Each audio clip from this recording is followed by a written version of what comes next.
नमस्कार मित्रांनो, पोलीस भरती GK मध्ये तुमचे स्वागत आहे. मित्रांनो, आपण पोलीस भरतीला येणारे IMP क्वेश्चन बघूया. हे लक्षात ठेवा मित्रांनो. Question number 1. ग्रामपंचायतीचे प्रशासकीय प्रमुख कोण असतात? कोण असतात? ग्रामसेवक असतात. ग्रामसेवक. ग्रामपंचायतीचा वास्तव कार्यकारी प्रमुख कोण असतो? सरपंच असतो. सरपंच. ग्रामपंचायतीचा वास्तव कार्यकारी प्रमुख सरपंच असतो. नेक्स्ट, ग्रामपंचायतीचा सचिव कोण असतो? ग्रामसेवक असतो. ग्रामपंचायत सचिव ग्रामसेवक असतो. ग्रामसभेचे अध्यक्षस्थान कोण भूषवतात? सरपंच भूषवतात. सरपंच. सरपंचाच्या अनुपस्थितीत कोण कारभार सांभाळतो? उपसरपंच सांभाळतो. उपसरपंच सांभाळतो. पंचायत समितीचा प्रशासकीय प्रमुख कोण असतो? गट विकास अधिकारी असतो. पंचायत समितीचा प्रशासकीय प्रमुख गट विकास अधिकारी असतो. पंचायत समितीचा वास्तव कार्यकारी प्रमुख कोण असतो? सभापती असतो. सभापती असतो. पंचायत समितीचे सचिव कोण असतात? गट विकास अधिकारी असतात. गट विकास अधिकारी असतात. मित्रांनो, आपण मागील व्हिडिओ प्रिव्हियस इयर क्वेश्चनचा सिरीज तयार केलेली आहे, ते बघत राहा तुम्ही मित्रांनो. प्लीज लाईक करा, सबस्क्राईब करा आणि तुमच्या मित्राला पण शेअर करत जा. नेक्स्ट, पंचायत समितीच्या स्थायी समितीचे पदसिद्ध सचिव कोण असतात? BDO असतात. BDO असतात. सरपंच समितीचे पदसिद्ध अध्यक्ष कोण असतात? पंचायत समितीचे उपसभापती असतात. हे IMP प्रश्न आहे बघा मित्रांनो. पंचायत समितीचे पदसिद्ध अध्यक्ष कोण असतात? पंचायत समितीचे उपसभापती असतात. सरपंच समितीचे. सरपंच समितीचे पदसिद्ध सचिव कोण असतात? विस्तार अधिकारी असतात. सरपंच समितीचे पदसिद्ध सचिव कोण असतात? विस्तार अधिकारी असतात. जिल्हा परिषदेचे प्रशासकीय प्रमुख कोण असतात? CEO असतात. CEO असतात. जिल्हा परिषदेचे वास्तू कार्यकारी प्रमुख कोण असतात? जिल्हा परिषद अध्यक्ष असतात. जिल्हा परिषद अध्यक्ष असतात.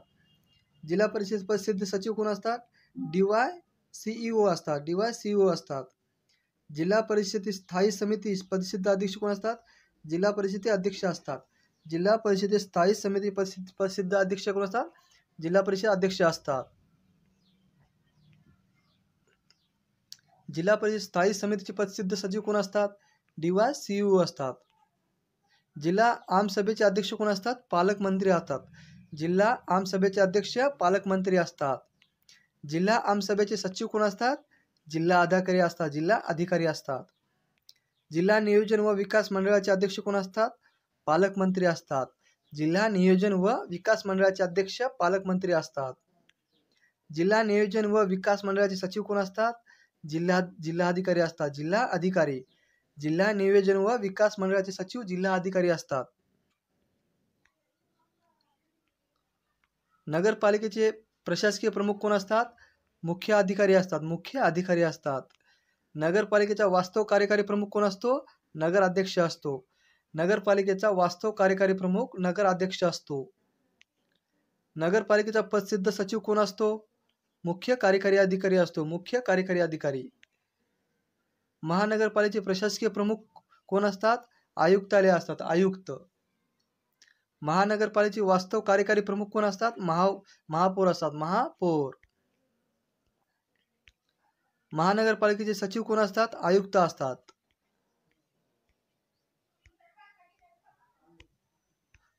आणि आपल्या भारतरत्न महत्वाचे बघूया. भारतरत्न पुरस्कार 2023 ला 5 व्यक्तींना भेटला आहे. कोणत्या कोणत्या? 1. कर्पूरी ठाकूर. 2. लालकृष्ण अडवाणी. हे माजी उपपंतप्रधान आहेत. Question number 3. चौधरी चरण सिंग माजी पंतप्रधान आहेत. माजी पंतप्रधान आहेत. 4. नरसिंहराव माजी पंतप्रधान आहेत. स्वामीनाथन हरित क्रांतीचे जनक असतात. हे आहेत. पहिल्यांदाच एकाच वर्षात एकूण 5 भारतरत्न पुरस्कार देण्यात आले होते. आणि याच्या अगोदर 4 व्यक्तींना देण्यात आले होते. किंवा 1999 ला. एका वर्षात जास्तीत जास्त 3 व्यक्तींना भारतरत्न पुरस्कार दिला जातो. काय महत्वाचे जानेवारी महिन्यातले हे बघूया. महत्वाचे दिवस बघूया. 1 जानेवारीला काय साजरा केला जातो? जागतिक कुटुंब दिवस आणि DRDO दिवस साजरा केला जातो. DRDO ची स्थापना केव्हा झाली? 1958 ला स्थापना झाली. 1958 DRDO ची स्थापना. 2 जानेवारीचे महाराष्ट्र पोलीस दल. महाराष्ट्र पोलीस दल केव्हा स्थापना करण्यात आली होती? 2 जानेवारी 1961 ला स्थापना करण्यात आली होती. 3 जानेवारीला सावित्रीबाई फुलेची जयंती निर्माण करण्यात आली होती. 4 जानेवारीला जागतिक ब्रेल दिवस साजरा केला जातो. 5 जानेवारीला राष्ट्रीय पक्षी दिवस म्हणून साजरा केला जातो. 6 जानेवारीला बाळशास्त्री जांभेकर यांचा जन्मदिनी पत्रकार दिवस म्हणून साजरा केला जातो. 9 जानेवारीला प्रवासी भारतीय दिवस का साजरा केला जातो? प्रवासी भारतीय दिवस हा गांधी यांनी दक्षिण आफ्रिकेतून 1915ला त्यांनी भारतात परतले होते. त्यामुळे 9 जानेवारी 1915ला तेव्हापासून भारतीय प्रवासी दिन साजरा केला जातो. 10 जानेवारी हा जागतिक हिंदी दिवस म्हणून साजरा केला जातो. 11 जानेवारी हा राष्ट्रीय मानवी तस्करी जागृती दिवस लाल बहादूर शास्त्री यांची पुण्यतिथी करतात. 11 ते 17 जानेवारीला रस्ता सुरक्षा सप्ताह म्हणून साजरा केला जातो.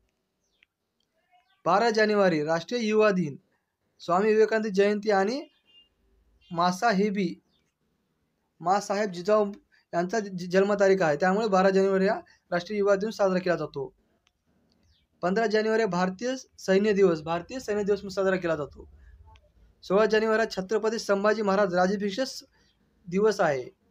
23 जानेवारीला नेताजी सुभाषचंद्र बोस यांची जयंती आहे. त्याच पराक्रम दिवस पण म्हणतात. 24 जानेवारी आंतरराष्ट्रीय शिक्षण दिन आणि राष्ट्रीय बालिका दिन म्हणून साजरा केला जातो. 25 जानेवारी राष्ट्रीय मतदान दिवस आणि राष्ट्रीय पर्यटन दिवस म्हणून साजरा केला जातो. 26 जानेवारी प्रजासत्ताक दिन हे 75वा यावर्षी साजरा केला जातो. आंतरराष्ट्रीय सीमा शुल्क दिवस. 28 जानेवारी लाल बहादूर शास्त्री यांची जयंती आणि 30 जानेवारीला शहीद दिवस. सॉरी मित्रांनो, महत्त्वाचे आपण पोलीस भरतीला येणारे दिवस बघूया. महाराष्ट्र पोलीस वर्धापन दिन कधी साजरा केला जातो? 2 जानेवारीला. भूदल दिवस 15 जानेवारी, त्यालाच army day. SRPF raising day केव्हापासून? 6 मार्च.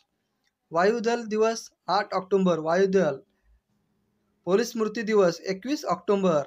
पोलीस स्मृती दिन म्हणून केव्हा साजरा केला जातो? 21 ऑक्टोबरला. ITBP दिवस कधी साजरा केला जातो? 24 ऑक्टोबर. ITBP दिवस 24 ऑक्टोबरला साजरा केला जातो. BSF दिवस केव्हा साजरा केला जातो? 1 डिसेंबरला. नौदल दिवस 4 डिसेंबर.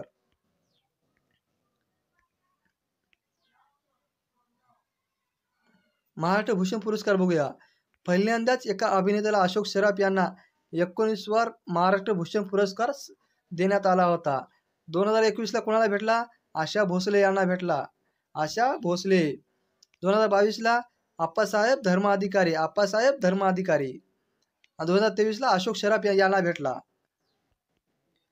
महाराष्ट्र भूषण पुरस्काराबद्दल काय महत्त्वाचे मुद्दे बघूया. त्याची स्थापना केव्हा झाली? महाराष्ट्र भूषण पुरस्काराची 1995. पहिला पुरस्कार कोणाला देण्यात आला? पु ल देशपांडे यांना देण्यात आला. हा महाराष्ट्र शासनाकडून दिला जाणारा सर्वोच्च पुरस्कार आहे.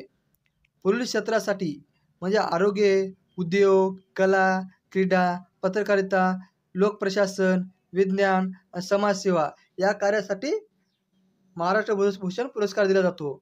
या पुरस्काराचे स्वरूप 25 लाख रुपये रोख रक्कम दिली जाते. शाल व सन्मान चिन्ह व प्रशस्ती पत्र दिले जाते. आपण हे बघूया आता महत्त्वाचे ऑस्ट्रेलियन ओपन टेनिस स्पर्धा 2024 बघूया. त्याची कालावधी 7 जानेवारी ते 28 जानेवारीपर्यंत 2024. एकेरी पुरुष कोण विजेता आहे? जैनिक सिनर आहे. हे कोणत्या देशाचे आहेत? इटलीचे आहेत. एकेरी महिला विजेतेपद कोणी विजेता झाले? आर्यना सबलेका बेलारूसचे आहेत हे. पुरुष दुहेरी विजेता कोण आहेत? रोहन बोपन्ना हे IMPI लक्षात ठेवा भारताचे आहेत हे. आणि 2 नंबर मैथ्यू एबडेन हे ऑस्ट्रेलियाचे आहेत.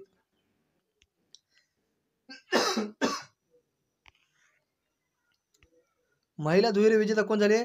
हसिह सु वेई हे तायवानचे आहेत. एलिसा मेर्टन हे बेल्जियमचे आहेत. आणि फेब्रुवारी महिन्याच्या काही दिनविशेष बघूया. 1 फेब्रुवारीला भारतीय तटरक्षक दिवस म्हणून साजरा केला जातो. 4 फेब्रुवारीला विश्व कर्करोग. 10 फेब्रुवारी राष्ट्रीय कृमी मुक्ती दिवस. 10 फेब्रुवारी हा राष्ट्रीय कृमी मुक्ती दिवस. 12 फेब्रुवारी राष्ट्रीय उत्पादकता दिवस. 13 फेब्रुवारी राष्ट्रीय महिला दिवस. 13 फेब्रुवारी लष्करी दिवस पण साजरा केला जातो याच दिवशी. 20 फेब्रुवारीला विश्व सामाजिक न्याय दिवस. 20 फेब्रुवारी विश्व सामाजिक न्याय दिवस म्हणून साजरा केला जातो. 21 फेब्रुवारीला संपूर्ण मातृभाषा दिवस म्हणून साजरा केला जातो.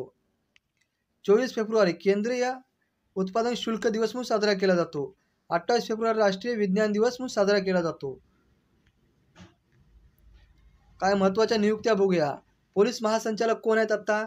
रश्मी शुक्ला आहेत. रश्मी शुक्ला. CRPFचे प्रमुख कोण? अनिल दयाल सिंग हे आहेत. महाराष्ट्र मुख्य सचिव कोण आहेत? नितीन करीर आहेत. हे किती आहेत? 47वे आहेत. 47. 16व्या वित्त आयोगाचे अध्यक्ष कोण आहेत? अरविंद पनगरिया आहेत. अरविंद पनगरिया. MPSCचे अध्यक्ष कोण आहेत? श्री रजनीश सेठ आहेत. श्री रजनीश सेठ. CISFचे महासंचालक कोण? नीना सिंग. हे पहिली महिला आहेत. होमगार्ड महासंचालक कोण आहेत? विवेक श्रीवास्तव आहेत. विवेक श्रीवास्तव. चीफ ऑफ मटेरियल कोण आहेत? किरण देशमुख आहेत. किरण देशमुख. तर काय महत्त्वाचे प्राण्यांचे राहण्याचे ठिकाण बघूया. मधमाशांचे पोळे, घोबडांची ढोली, वाघांची जाळी, उंदराचे बीळ, कुत्र्याचे घर, गाईचा गोठा. घोड्याचा तबेला आणि पागा, हत्तीचा हत्तीखाना आणि बरखाना, कोळ्याचे जाळे, सिंहाचा गुहा, सापाचे वारूळ आणि बीळ, चिमणीचे घरटे, पोपटाची ढोली, सुगरणीचा खोपा, कोंबडीचे खुराडे, कावळ्याचे घरटे, मुंग्याचे वारूळ. काय महत्वाचे सरोवर बघूया. उलर सरोवर हे कुठे आहे? जम्मू काश्मीर मध्ये आहे. जम्मू काश्मीर भारतातील सर्वात मोठ्या गोड्या पाण्याचे सरोवर आहे. उलर सरोवर हे जम्मू काश्मीर मध्ये आहे. भारतातील सर्वात मोठ्या गोड्या पाण्याचे सरोवर आहे हे. दाल सरोवर पण जम्मू काश्मीर मध्येच आहे. हे श्रीनगर शहरात या सरोवराच्या काठावर वसलेले आहे. चिल्का सरोवर हे ओडिसा मध्ये आहे. भारतातील सर्वात मोठ्या खाऱ्या पाण्याचे सरोवर आहे. गोड्या पाण्याचे म्हणले की उलर आणि खाऱ्या पाण्याचे म्हणले की चिल्का. लोणार सरोवर हे महाराष्ट्रामध्ये कुठे आहे? बुलढाणा या ठिकाणी आहे. उल्कापातामुळे निर्माण झालेले जगातील एकमेव सरोवर आहे हे. हुसेन सागर सरोवर हे कुठे आहे? आंध्र प्रदेशमध्ये आहे. गौतम बुद्धाचा सर्वात मोठा पुतळा हुसेन सागर येथे बांधण्यात आला आहे. सांबर सरोवर कुठे आहे? हे राजस्थानमध्ये आहे. राजस्थान भारतातील सर्वाधिक खाऱ्या पाण्याचे सरोवर आहे हे. लक्षात राहू द्या मित्रांनो. आपलेच मित्रांनो 1848 ते 1856 या काळात अनेक संस्थान कोणी खालसा केली होती? हे लॉर्ड डलहौसी यांनी केले होते. लॉर्ड डलहौसी यांनी 1848 ते 1856 मध्ये अनेक संस्थाने लॉर्ड डलहौसी यांनी खालसा केली होती. Question number 2. तैनाती फौजची पद्धत कोणी सुरू केली होती? तैनाती फौजची सुरुवात यांनी लॉर्ड वेलेस्ली यांनी सुरू केली होती. केव्हा केली होती? हे 1799 ला सुरू केली होती. 1799 पासून त्यांनी तैनाती फौजची सुरुवात केली होती. पहिला 1799 ला निजाम हा स्वीकारणारा पहिला व्यक्ती होता. मराठा कधी स्वीकारला होता? मराठा 1802 ला मराठा हा तैनाती फौजचा स्वीकार केला होता. आणि तैनाती फौजचा स्वीकार करताना बाजीरावचा पेशवा कोण होता? बाजीराव दुसरा होता. बाजीराव दुसरा Peshwa. Question number 3. Bombay Thane railway कोणत्या वर्षी सुरू करण्यात आली होती? मित्रांनो सांगा. 1853 कोणाच्या कार्यकाळामध्ये? लॉर्ड डलहौसी यांनी बॉम्बे ते ठाणे रेल्वे स्टेशन या वर्षी 1853 ला सुरू करण्यात आली होती. Question number next. सन 1800 मध्ये कोणी हिंदी लोकांसाठी कलकत्ता येथे फोर्ट विलियम महाविद्यालयाची स्थापना केली होती? कोणी केली होती? हे लॉर्ड वेलेस्ली यांनी सुरू केली होती. शासकीय कर्मचाऱ्यांना राष्ट्रीय काँग्रेसची संबंध ठेवण्याची कोणी बंदी घातली होती? कोणी बंदी घातली? लॉर्ड डफरिन यांनी घातली होती. शासकीय कर्मचाऱ्यावर राष्ट्रीय काँग्रेसची संबंधी ठेवण्यास कोणी बंदी घातली? लॉर्ड डफरिन यांनी केली होती. राष्ट्रीय काँग्रेसची स्थापना कधी झाली होती? 28 डिसेंबर 1885 ला तेव्हा स्थापना झाली होती. आणि पहिले अध्यक्ष कोण होते? व्यामेशचंद्र बॅनर्जी होते. व्यामेशचंद्र बॅनर्जी हे काँग्रेसचे पहिले अध्यक्ष होते. आणि याची बैठक कुठे भरली होती? मुंबई या ठिकाणी. आणि तेव्हाचे गव्हर्नर कोण होते? लॉर्ड डफरिन होते. Lord Dufferin. Question number next. कॉर्नवालिसने प्रत्येक जिल्ह्याच्या आकारानुसार लहान विभाग करून प्रत्येक विभागावर कोणते हिंदुस्थानी अधिकारी नेमले होते? कोणते नेमले होते? दरोगा नेमले होते. दरोगा हे अधिकारी नेमले होते. Question number 7. वृत्तपत्राच्या स्वातंत्र्यावर गदा आणणारा भारतीय भाषा वृत्तपत्र कायदा 1878 कोणी मंजूर केला होता? कोणी मंजूर केला होता? लॉर्ड लिटन यांनी मंजूर केला होता. वृत्तपत्रात स्वातंत्र्य गदा आणणारा भारतीय भाषा वृत्तपत्र कायदा 1878 ला लॉर्ड लिटन यांनी मंजूर केला होता. याच्यामध्ये अयोग्य काय ते बघा मित्रांनो. अल्बर्ट बिल हे लॉर्ड रिपन यांनी केले होते. Lord Ripon. आणि खालसा करण्याचे तत्व लॉर्ड डलहौसीने, हे पण बरोबर आहे. बंगालची पाळणी केव्हा झाली मित्रांनो? 1905 झाली. 1905. तेव्हाचा गव्हर्नर कोण होता? लॉर्ड कर्झन होता. Lord Curzon. आणि काँग्रेसची स्थापना केव्हा झाली? 1885 ला. तर तो लॉर्ड लिटन हा नव्हता, लॉर्ड डफरिन होता. लॉर्ड डफरिन हा काँग्रेसची स्थापना करणारा होता. Question number 9. लॉर्ड कर्झन कालीन रॅले आयोगचा संमत केव्हा होता मित्रांनो? केव्हा होता? उच्च शिक्षणासाठी होता. उच्च शिक्षणासाठी. Question number 10. भारता संदर्भातील वसाहत स्वराज्याची मागणी म्हणजे चांदोबाची मागणी असा उल्लेख कोणी केला होता? कोणी केला होता? भारत मंत्री मार्लो यांनी केला होता. भारत मंत्री मार्लो मिंटो कायदा केव्हाचा होता? 1909 चा होता. 1909 चा. लक्षात होता मित्रांनो. Question number 11. पालेगावचा उठाव डॅडॅच्या भागात झाला होता. केव्हा, कुठे झाला होता? दक्षिण भारतात झाला होता. दक्षिण भारतात. पालेगावचा उठाव हे दक्षिण भारतात झाला होता. Question number 12. चंपारण्यमधील शेतकऱ्यांचा लढा डॅडॅ जमीनदाराला आणि सावकार यांच्या विरुद्ध लढा होता. कशासाठी संबंधित होता? हे नीळशी संबंधित होता. नीळ याच्याशी संबंधित होता, जमीनदारांना. प्लीज मित्रांनो लाईक करा आणि सबस्क्राईब करा. तुमच्या मित्रांना पण शेअर करत चला. असे आपण आज 50 क्वेश्चन घेत आहोत. उद्या सुद्धा आपण असे 50 क्वेश्चन घेत आहोत हिस्ट्रीचे. भिलांचा उठाव डॅडॅश येथे संपन्न झाला आहे. कुठे झाला भिलांचा उठाव? हे खानदेशाम झाला. खानदेशामध्ये भिलांचा उठाव हा झाला होता. Question number 14. इसवी सन 1857 च्या उठावाच्या दरम्यान आणि नंतर भारतीयांचे मुख्य उद्दिष्ट कोणते होते? कोणते होते? इंग्रजांना समूळ नष्ट करणे हे त्यांचे उद्दिष्ट होते. सन 1857 च्या उठावात स्वातंत्र्य युद्ध असे कोणी समोरले होते? कोणी समोरले? विनायक दामोदर सावरकर यांनी समोरले होते. विनायक दामोदर सावरकर यांनी 1857 च्या उठावात स्वातंत्र्य युद्ध असे संबोधले होते. Question number 16. इसवी सन 1857 च्या उठावाचे तत्कालीन कारण काय होते? काय होते मित्रांनो? तत्कालीन कारण गायीची व डुकराची चरबी लावलेल्या कारतुसाचा उपयोग केल्यामुळे 1857 च्या उठावाचे तत्कालीन कारण होते. Question number 17. सन 1857 च्या उठावास वैशिष्ट्य म्हणजे डॅडॅश एक होते. कोणते होते? हिंदू आणि मुस्लिम हे एक होते.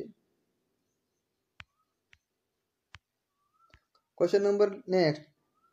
1857 च्या उठावानंतर कोणत्या तारखेस भारताची सत्ता इंग्लंडच्या राणीकडे हस्तांतरित करण्यात आली होती? केव्हा करण्यात आली होती? सांगा मित्रांनो.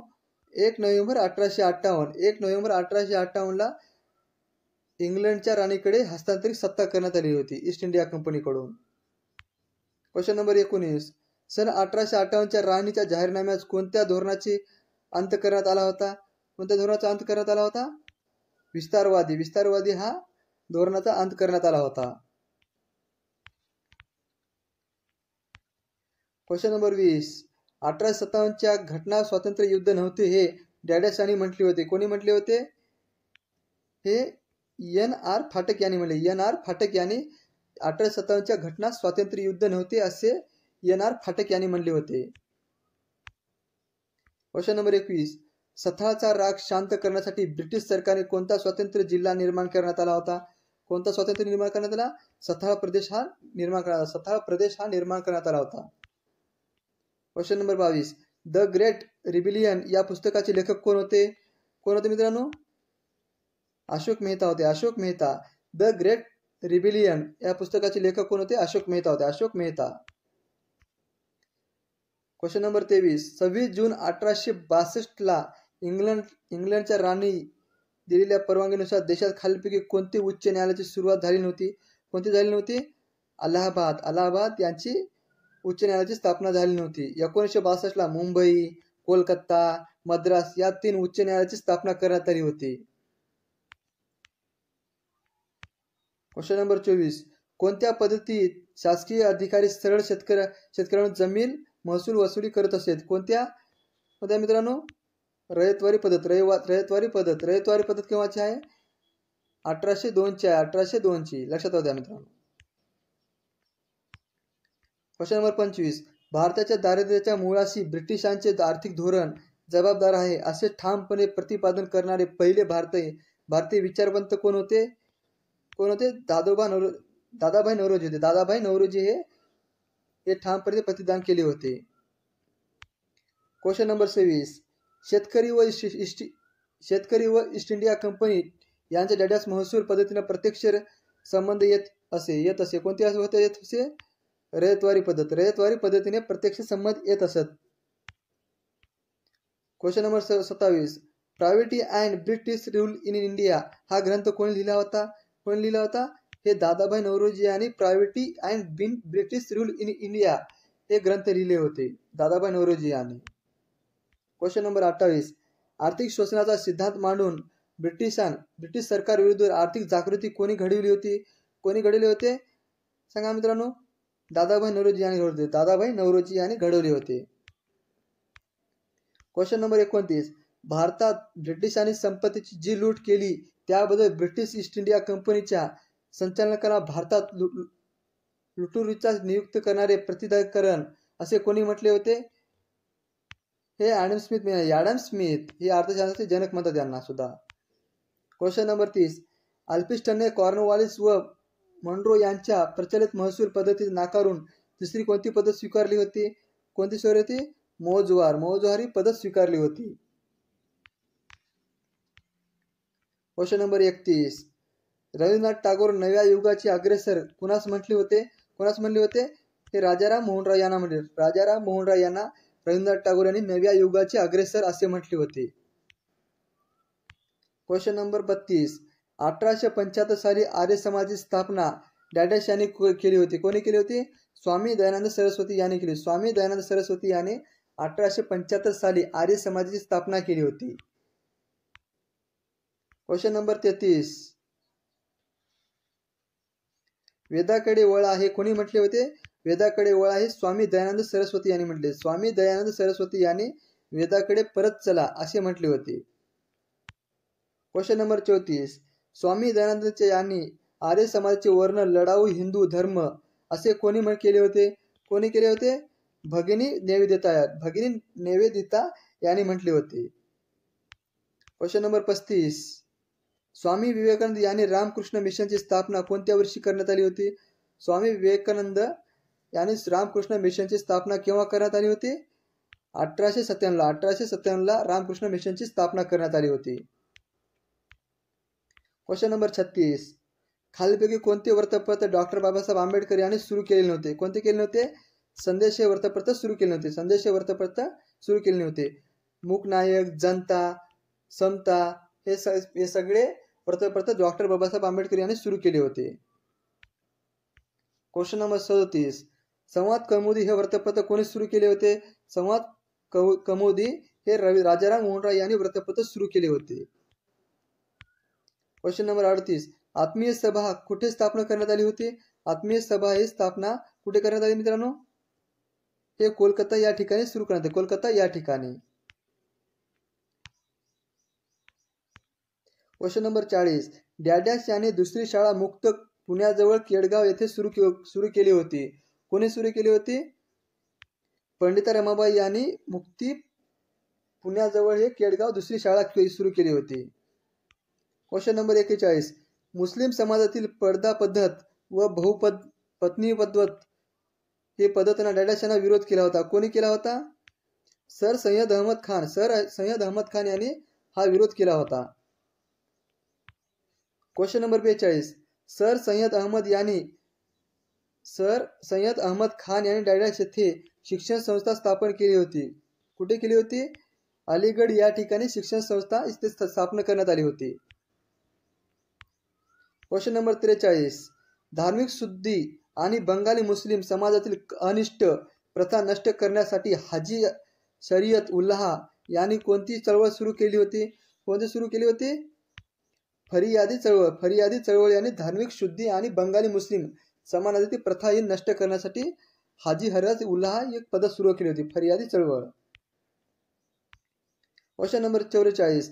हिंदू व मुसलमानांना सुंदर वधूचे भारत दोन डोळे अशी उपमा कोणी दिली होती?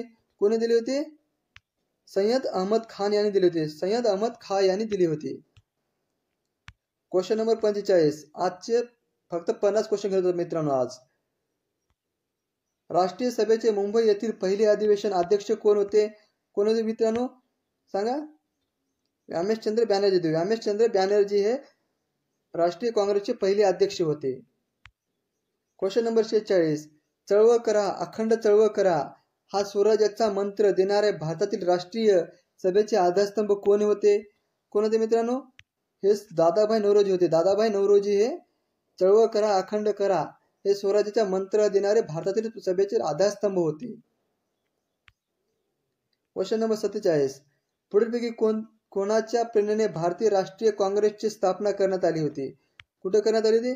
सर एम हुम यांनी सुरुवात केली होती. Question number 48. राष्ट्रीय काँग्रेसच्या सभेच्या 1846 कलकत्ता अधिवेशन भरले होते. अध्यक्ष कोण होते त्याचे? हे दादाभाई नौरोजी होते. दादाभाई नौरोजी यांनी 1886, 1893, 1893 आणि 1806 या 3 वेळेस राष्ट्रीय काँग्रेसचे अध्यक्ष होते. Question number 49. भारताचे पितामह म्हणून कोणास ओळखले जातात? दादाभाई नौरोजीला ओळखले जातात. दादाभाई नौरोजी यांना भारताचे पितामह म्हणून ओळखले जातात. मित्रांनो, आजचा शेवटचा क्वेश्चन नंबर 50. विद्यापीठ कायदा कोणत्या कमिशनच्या शिफारशीवर आधारित करण्यात आली होती? कोणाच्या शिफारशीनुसार? रॅले कमिशनची याच्या शिफारशीनुसार विद्यापीठ कायदा हा मंजूर करण्यात आला होता. प्लीज मित्रांनो, लाईक करा, सबस्क्राईब करा, तुमच्या मित्रांना पण शेअर करत चला. येथेच व्हिडिओ संपला. जय हिंद, जय महाराष्ट्र.